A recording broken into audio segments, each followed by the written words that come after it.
Ooh, that's a tough one. So It might be a great opportunity. it's great to be a financial.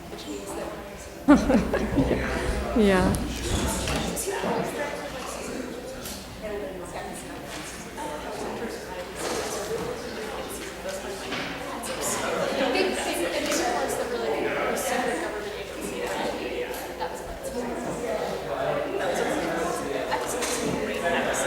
Technical things.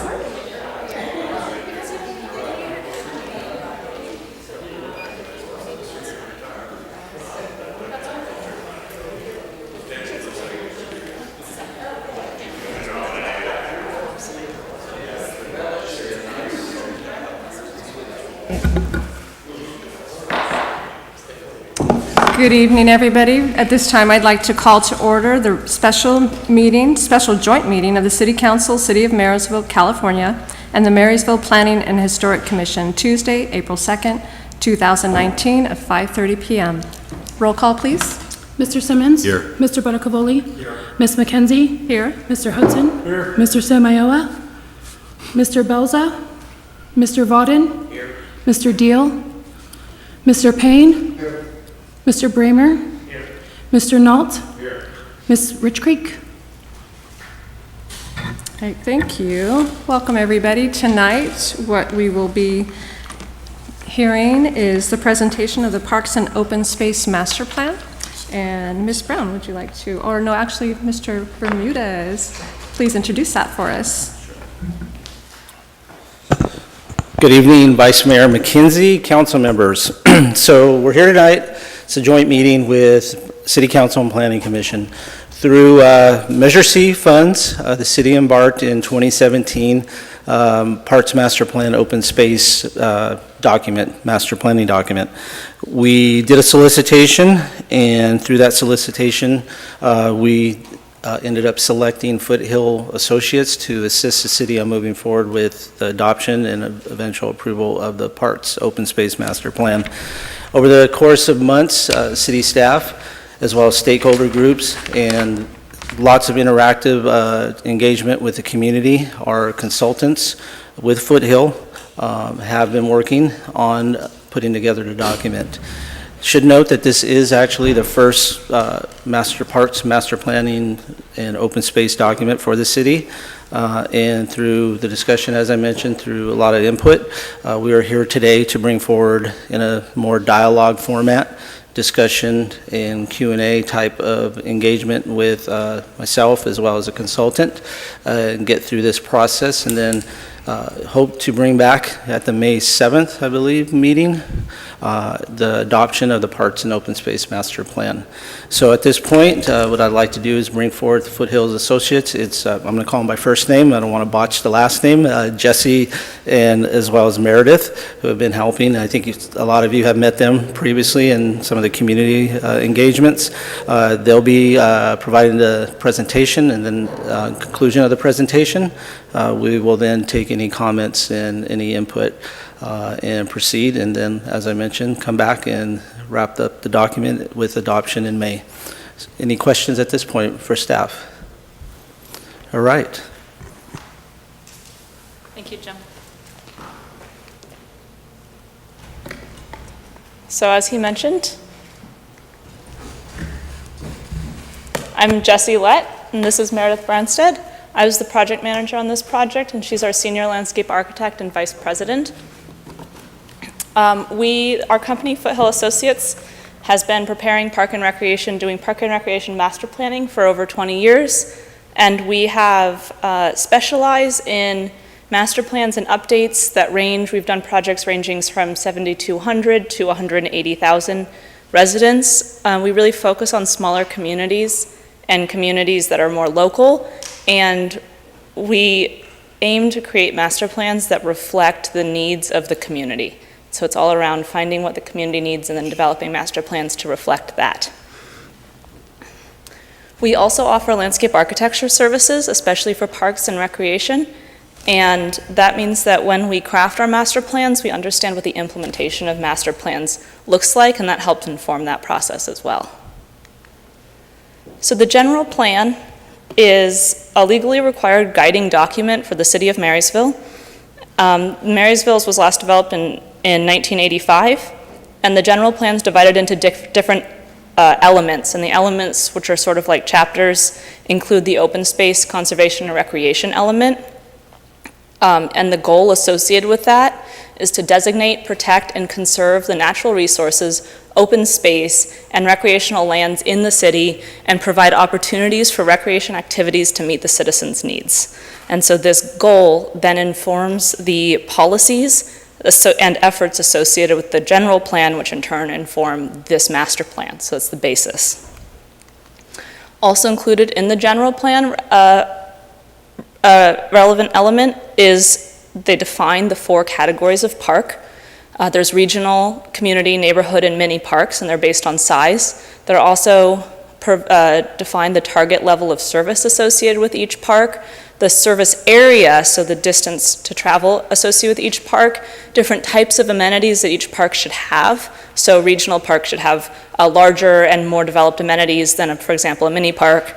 And then they have action plans, goals, and policies, which, as I mentioned, inform this master plan. And that is wrapped into Chapter 1, and that informs the rest of the master plan as well. So what is a park and open space master plan? So it's a document that guides the development of parks on a regional or district scale. So for in this situation, within the City of Marysville. It's important to remember that this is a visioning document, so the recommendations are based on community need, and the document is intended to be used as a guideline. So this document should reflect what the community wants, and then it helps the city direct themselves in implementing the community needs. And it's important to remember that that's the goal, and so if the community needs change, the master plan needs to change. And so this is a living document. It should be updated annually to reflect this, and also if there's any shifts in the community or in opportunities or in funding mechanisms, the document can be updated to reflect those changes as well.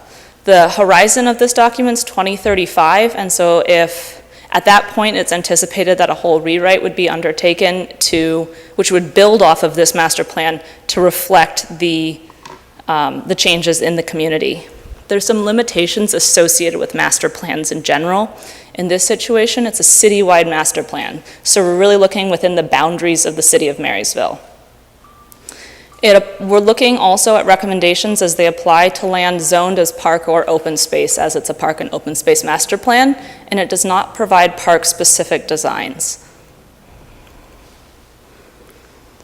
So here we have just a graphic, a park inventory graphic. Park inventory is one of the bases for this master plan. It's how it's wrapped into Chapter 1. It's developed based on observation and community and staff city input. And so we can go over that more in detail. If there's any questions, we can come back to this slide. It's a little hard to see at this scale. I'm going to go over how we went through the process of creating the master plan and then go over some of the recommendations and implementation involved in it.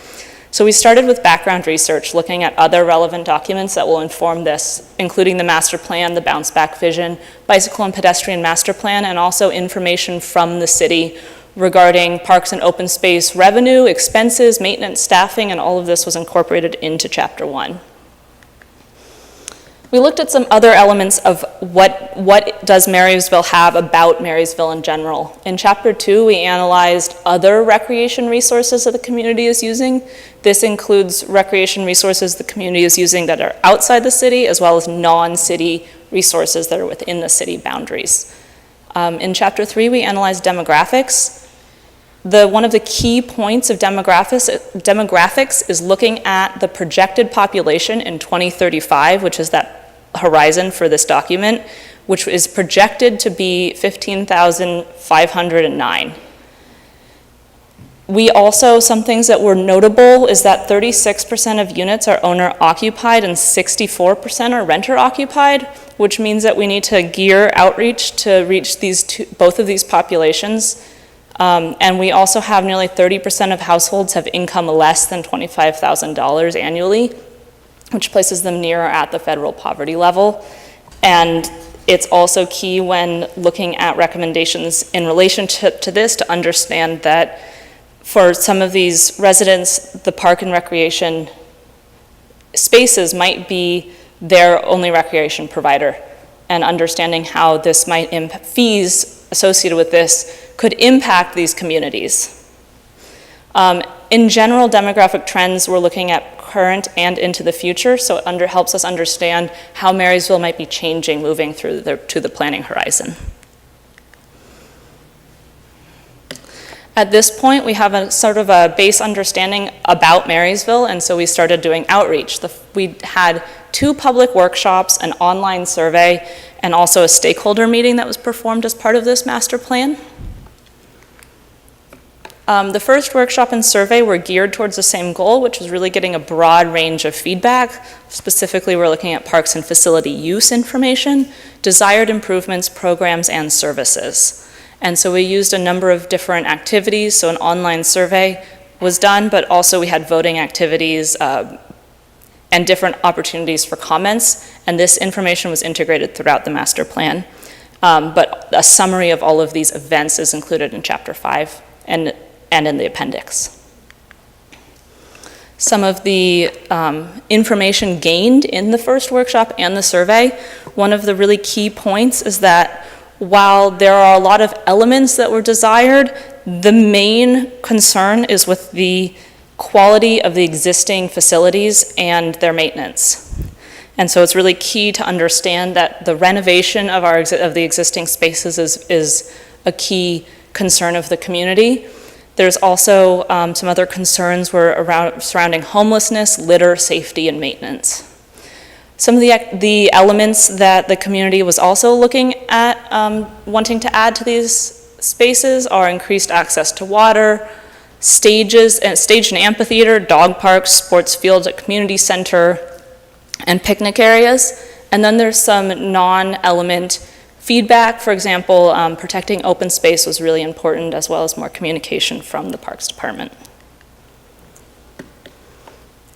We took this information, and while we were processing it, we also looked at level of service. Level of service measures access to parks and facilities. So the target level of service is defined by the general plan. That's the number of acres of parkland for 1,000 residents. This is defined both overall and for each type of park. So for regional parks, the goal is 5 acres per 1,000 residents. For community parks, it's 2.5, and for neighborhood parks, it's also 2.5.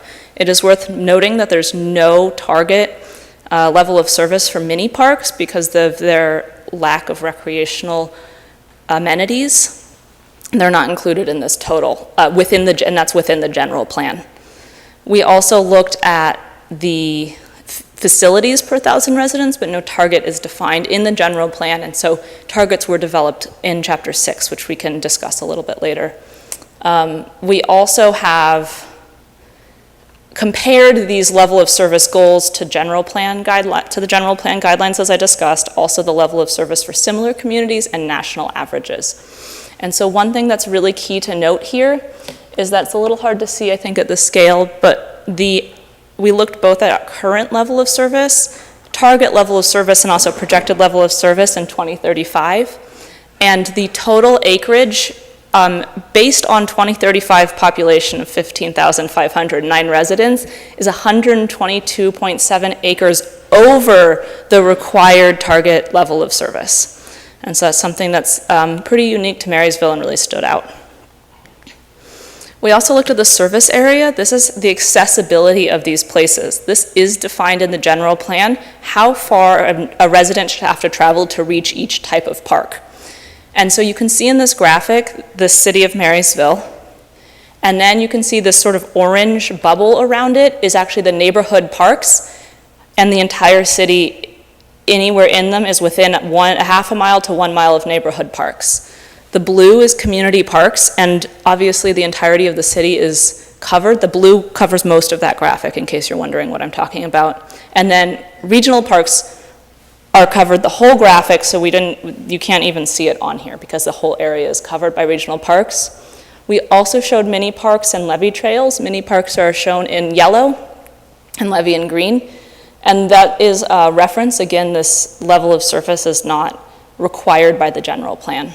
And so the One thing that's really worth noting here is that each resident has access, most residents have access to multiple types of parks of each within their service area. We took this information, combined with the community feedback, and started developing draft recommendations. These draft recommendations include both capital improvements and non-capital and initiative-based recommendations. And it's within the non-capital initiative-based recommendations, we broke it down into 4 sections: outreach and program, reservations, planning and operations. And then we took these recommendations, which I'm going to go into a little bit more detail at the end, and we presented them at the second workshop. At the second workshop, we also discussed priorities. So this is what the community wants to see, but what order do they want these to be built in, as we can't build them all at once. We also had an opportunity for some question and answer time. And so there's, again, some voting exercises and opportunities for comments. And this feedback was all incorporated as a summary into Chapter 5 and then into the implementation section in Chapter 7. We also had a stakeholder meeting. We also discussed some of the draft recommendations at the stakeholder meeting with a real focus on funding and partnerships. Partnerships are going to be a key way for Marysville to implement parts of this master plan. And so we wanted to figure out what kind of partnerships would be appealing, and the real key is that organizations are interested in partnerships that benefit both parties. We took all of this information, we finalized the recommendations in Chapter 6, and then we began developing implementation priorities. So in Chapter 7, we present these implementation priorities. We want to prioritize improvements based on safety or regulatory concerns, the value of the project to the community, the relative cost, and the potential to generate savings or revenue. And so to define how, for capital improvements, the goal is to implement high priority improvements in 1 to 5 years, medium priority improvements in 6 to 10, and low priority improvements in 11 to 15, which about lines up with our horizon for this plan. We also highlighted partnership opportunities and discussed the non-capital projects. The implementation plan costs, the capital improvements specifically, are estimated at about $9 million. And if we're looking at current capital funding based on the last year's budget, which is most in line with what we anticipate due to Measure C, there's about an $8 million deficit, a little bit over $8 million. And so we discussed other funding mechanisms. These cover a wide range, everything from grants to partnerships, to park impact fees, to capital project funds. We also looked at some of the other ways that these can be implemented using partnerships, for example. What's really important to remember when looking at implementation of capital costs is that improvements have maintenance requirements associated with them, and those also need to be taken into account.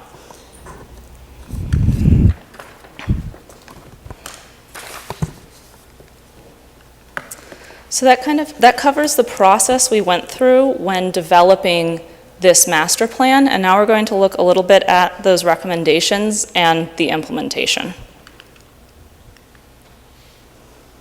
One thing that's very key is the target level of service. There's the level of service, target level of service is already defined in the general plan for park acreage, but not for facilities.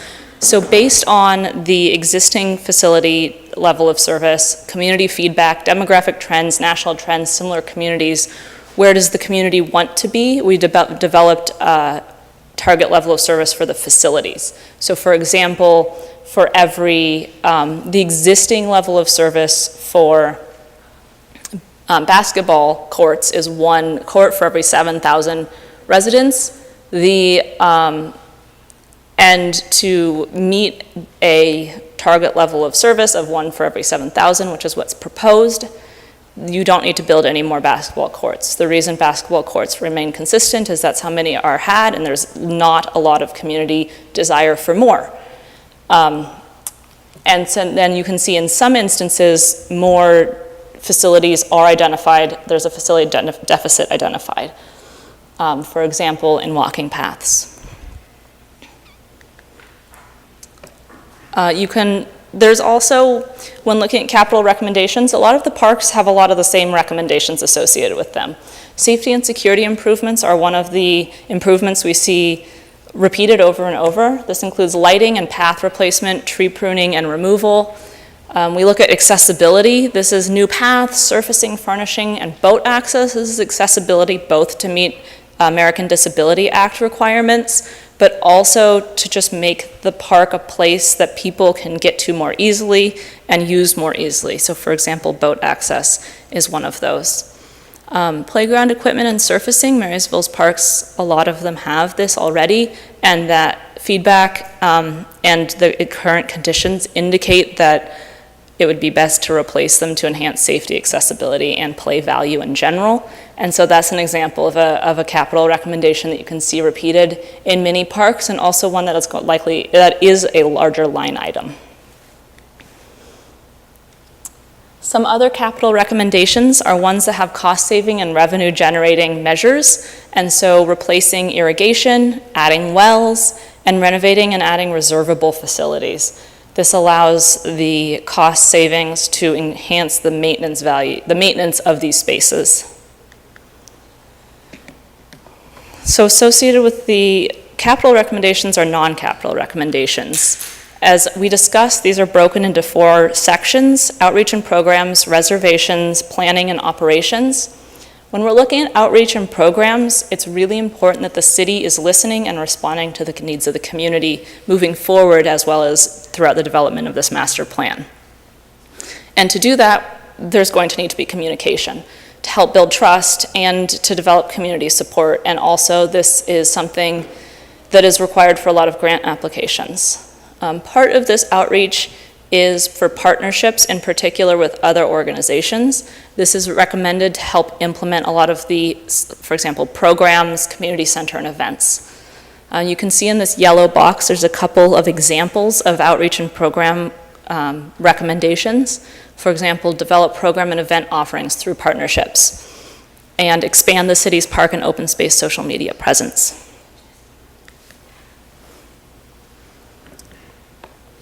Some of the other non-capital recommendations fall under the category of reservations. Reservations are really an opportunity for the city to provide a higher level of maintenance to some of the facilities that are most used, and help use that to provide the community what it wants. It's really important to understand here that we've already talked a little bit about reservations and revenue generating improvements, and that there's an overlap between the capital and the non-capital improvements. All of these really work hand in hand together. And a lot of the non-capital recommendations set the base for capital improvements.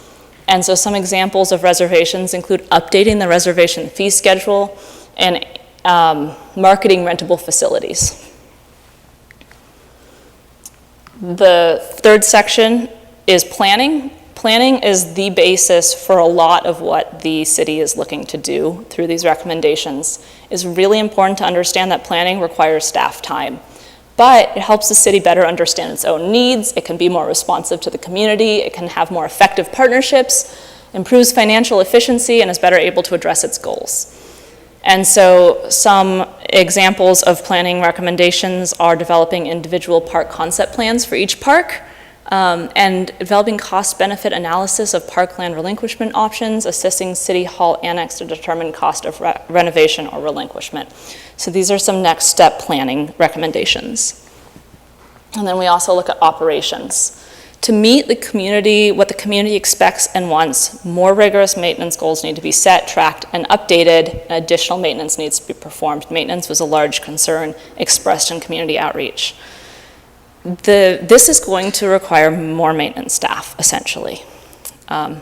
Currently, Marysville has the equivalent of 1 full-time maintenance staff for 57 improved acres, whereas similar agencies have 1 full-time maintenance staff for 10 improved acres. When I say improved acres, I mean parkland specifically, not open space. Nationally, the average for this bracket of number of acres has 15 full-time staff to maintain them. And then this doesn't include the open space, and it doesn't include new improvements that are going to require maintenance. So while it is not necessary that the city meet national averages, because that's an average that doesn't reflect the city's needs, it is important that the city prepare a maintenance plan which helps define the level of staff they're going to need to meet these goals. Some other goals that are included in operations are annually inspecting trees for health and pursuing restoration of Ellis Lake in keeping with the recommendations of council.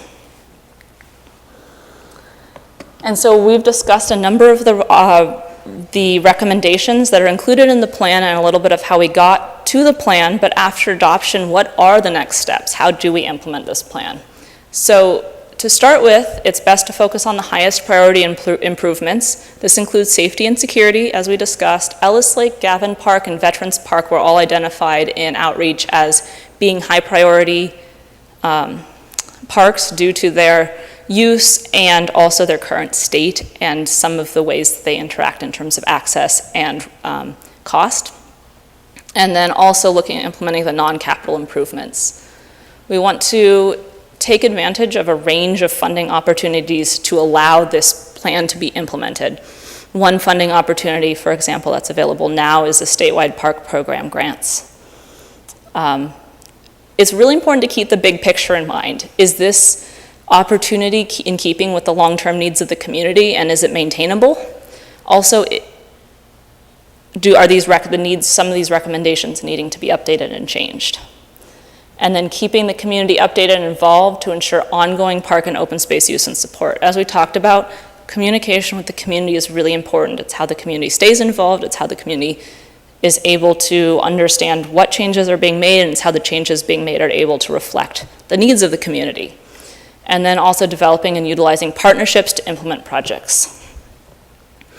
And so we're going to go ahead and see if you have any questions associated with this, which I'm sure you do.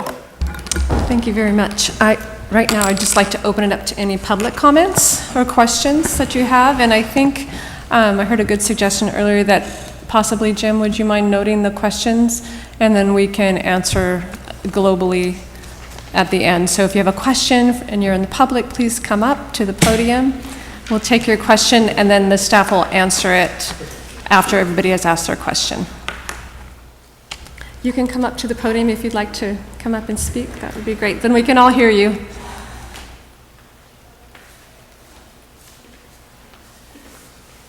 Is this going here? Sure, right here. My name's Nolene McCrory. I live over by the high school. And I was here to talk about the dog park, which, I didn't know she was talking about that, but it fit in very well. I was part of, over 5 years ago, coming to the board and asking for some help, and they just weren't very cooperative, and they kept talking about a restaurant that was going to be on a ferry boat going up and down the river, but no money came through, nothing ever happened about it. Anyway, so we never got it, but there were people from Yuba City on our board. They went to Yuba City Planning Commission, and they snapped it right up and put some water in and fences up, and it was going. And so now I have a dog, and I'm going over there, and it's too busy. The big dogs, it's just really busy. And they even put it online when it's less busy, But first of all, it's a long way over there. It's off of Bogue and River Run, something or other. But, it's all the way over on the other side of Yuba City. And so it doesn't take much to get it going. And I would first get the information from their board, because we interviewed veterinarians to see if they could see any problems. We interviewed people that had set up other parks nearby us and what their problems were. We did a survey of the surrounding homes to find out if they objected, for one thing, and they were all, there was hundreds of names, and they were all for it. We never got anybody that said no. So the biggest concerns, the veterinarians and everybody, we posted some rules on the gate, and it's just been going like wildfire, except I can't get my dog in there. And so I would really like to see one, and I was ecstatic to see that dog park was part of her plan. And I was looking at some of the other parks that maybe aren't used a whole bunch, that could be fenced off and used half and half. I don't know if Caltrans still owns the property on 13th and Ramirez, or if the city has taken that over, but that's land that's not being used that I'm sure, Jessie has in her plan. So that was my reason for being here in the first place, and I would do everything I could, to help that get established. Any questions? Thank you. Would you like to leave your name with the staff, and then if they're in the process I put of it that- on one of these You did, papers. you got it already. Pardon me? Yeah, if you write it down and leave it with our staff, then we can contact you in the Just leave it process there. of that. Thank you. Thank you.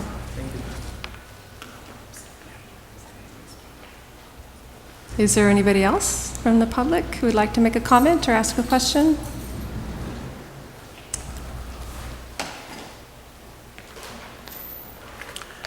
Hello, my name is Dale Whitmore. I was just wondering how long you're going to take written comments on this plan. We will be taking written comments up to the third week of April.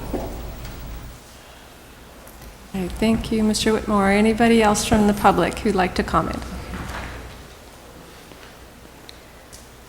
My name is Lorraine Abrahams. I live not too far from Ellis Lake, and it stinks really, really, really bad, especially in the summertime. And I don't know what the plan is for that, but it would be totally awesome.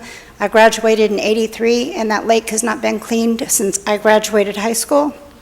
And it would be nice for not only for it to be usable by the public, but for those of us that live anywhere near it or have to drive by it, because if you have your windows down, forget about it. So anyway, that's the only thing I have to say. Thank you very much. Thank you. We're working on a water quality project this spring, this summer. We should have some aeration as a test project going. So hopefully that will make a big difference for you and all of us. Thank you very much. Anybody else from the public? All right, well, at this time, I thank you, ladies. I'd like to ask any members of the Planning Commission if you have any comments or questions.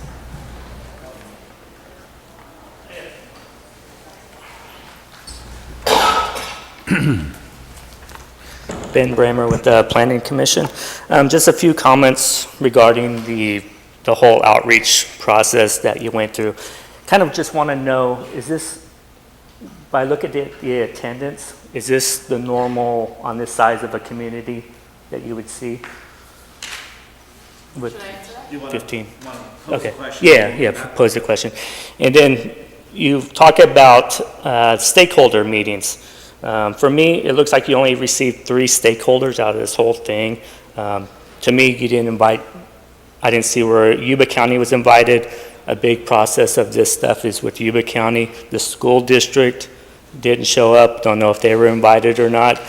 The chamber, churches, and other, I guess, sporting venues out there like the youth soccer. I saw that they were invited, or the youth football in those groups. I mean, so it's the outreach on the stakeholders. I see there's a big gap in there. And I don't know with the outreach, since this is the next 17 years that we're going to be looking at this thing, or it's going to be in question, with the age groups, it looked like, to me, there was hardly any teenagers involved with this. So I don't know if you reached out to these schools and had them participate, because you're looking at, the biggest group was the 30s to 55s. 13 years, 17 years, 20 years down the road, now look at that age group. Are they still going to be interested in what was presented? So to me, you need to look into the future, kind of get the ideas of the kids out there, try to get them more involved, because to me, you get a lot of high school graduates, they leave the area, they don't come back. There's no reason for them to come back. Show them a reason that there's to come back, basically. And that's basically my comments right now. Thank you, sir. Jim, would you like to answer those? Or How about we do this? Let me tackle one of on the outreach. I'll tackle that one, which is staff did extensive solicitation for stakeholders, contacted numerous entities, nonprofits, trying to get stakeholders to the table, and it was a challenge. We can say some of the, references to church groups as well as soccer groups, we contacted, we just could not bring them to the table. So some of the key stakeholders, or the stakeholders that you see within the PowerPoint slide, were some of the entities that showed up. We did hear from some after as well that gave us their commentary to staff of what they'd like to see for parks. So there's pretty broad outreach.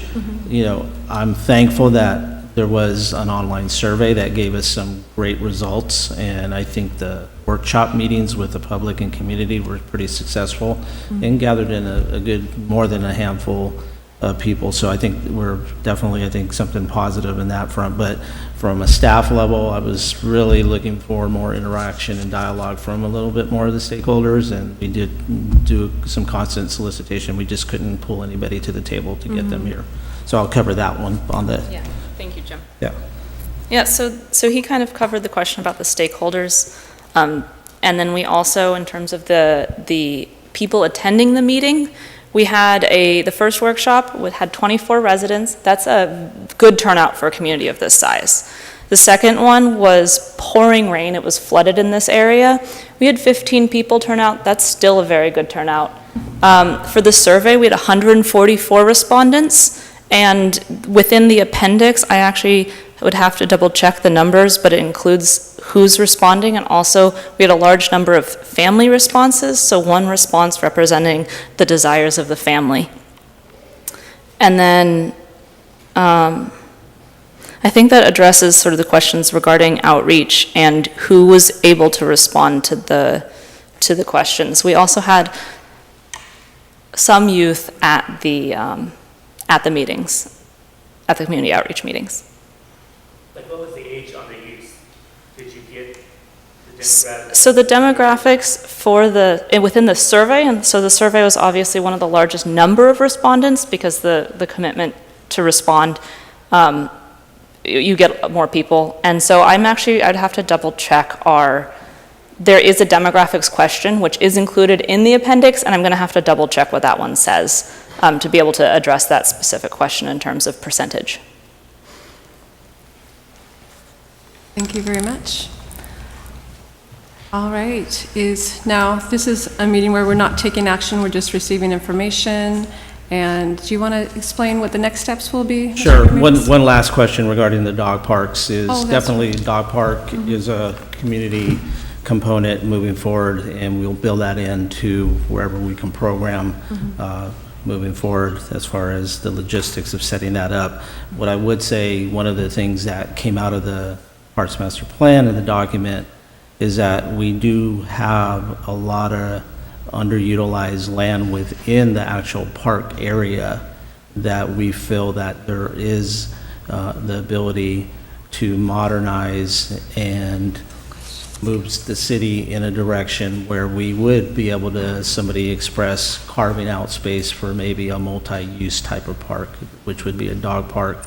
In addition, what attracted me in the output of the plan as well is the fact that there is a lot of opportunity in what we heard from the community to do more of these recreation type of spaces where you can build in people having larger parties, so you would have more structures within parks. Where this helps is it helps with our use of water and our power bill, because we would then have flat work in cement and concrete built into a park as opposed to just turf. So with that... Hey, Jim, can you talk up just a little bit? Sure. My apologies. That's okay. Thank you. But where I will go back to, which would be the utilization of park space, which is that one of the outputs of the plan is the fact that we will need to do a better job of utilizing our park space, and this means introducing dog parks and shade structures and flat work so that we can bring more people to the parks, but it also helps the city with its finances because we would not then be absorbing the cost for power, for water. So I think in the future, what I see at staff is a direction where our parks will definitely be upgraded and modernized, but there will be another component that would be added to how the parks are repurposed and redesigned to serve different type of utility than what they currently reflect today. So with that said, the next steps would be that we're definitely open to take any comments and engage any of the community, as well as stakeholders and council and planning commission. Like I said, what we plan to do is at third week in April is close that comment period, so that we have an opportunity to explore in the document if we have to make any changes, and then we will bring back the document in a formal setting with the city council to formally adopt the Parks and Open Space Master Plan. And we're hopeful that that'll be done at the May 7th meeting, as I recall in the schedule. Okay, thank you very much. This time I'd like to open up for the council comments or questions. Mr. Bodekvoli. I think it's great. I mean, I think it's a little extensive for us. I have to agree with Jim that a number of these things, we're going to have to look at each individual park and trying to improve each individual one. Again, I think what you've done is a great idea, but financing it's going to be the big thing. And I know trying to do public-private partnerships, there's going to be a few of those with Little League and soccer and those possibly, but I don't know if we're going to get much more than that.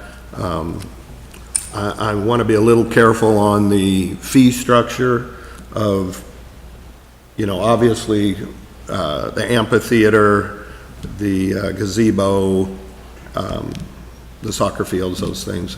But to just start putting fees on the individual parks to use them for a birthday party or something, I'm a little concerned about where we go with that and how we do that, which would be more of an everyday kind of use type thing.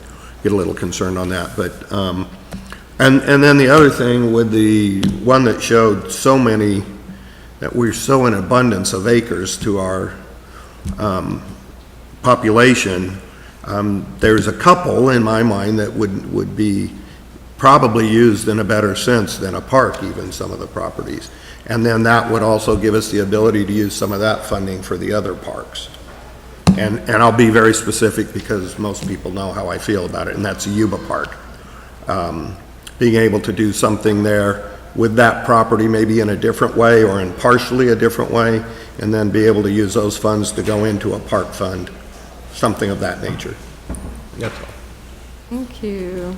Mr. Simmons, do you have any questions? I was just curious about the revenue streams. You made some comments in there about having special district like Park and Recreation District.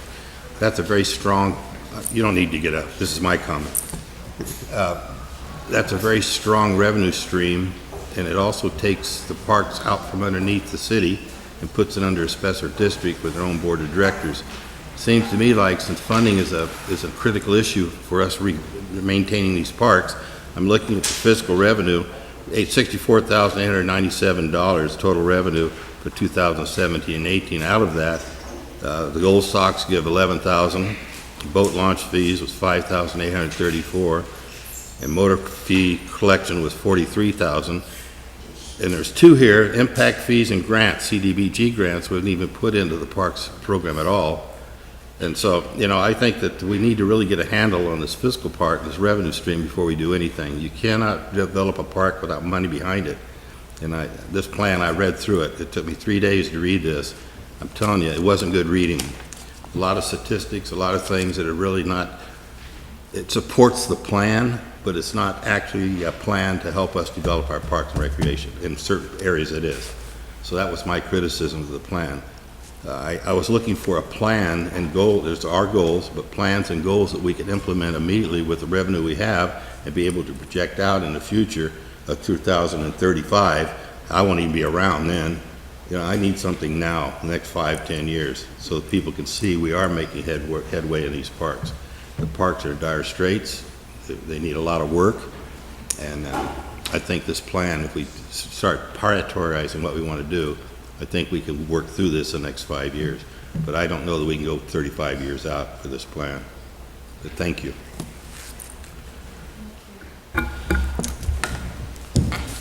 Go ahead, Sam.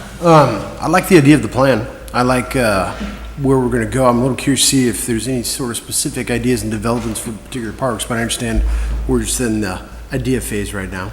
See where we're going with that.